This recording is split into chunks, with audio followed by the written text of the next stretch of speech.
गांव के किनारे एक नटखट और जिज्ञासु लड़का रहता था। नाम था चिंटू।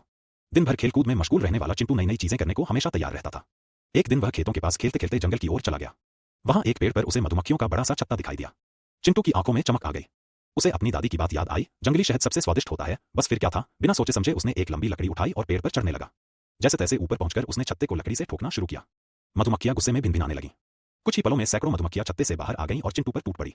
चिंटू के हाथ, मुंह और पैर पर डंक पड़ने लगे।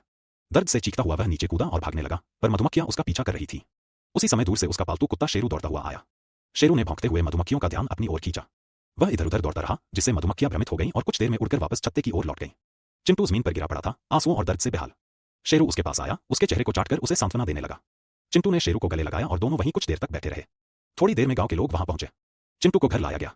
उसकी मां ने हल्दी और नीम की पत्तियों से उसका इलाज किया। शेरू को भी नहलाया गया और उसकी देखभाल की गई। उस दिन के बाद चिंटू ने शहद की मिठास को कभी छेड़ने की कोशिश नहीं की। उसने सीखा कि प्रकृति से छेड़खानी करना खतरनाक हो सकता है और सच्चा दोस्त वही होता है जो संकट में साथ खड़ा रहे। चिंटू हर दिन शेरू के लिए कुछ स्वादिष्ट बचाकर रखता और उसकी बहादुरी को हमेशा याद करता। और अभी तक आपने लाइक और सब्सक्राइब नहीं किया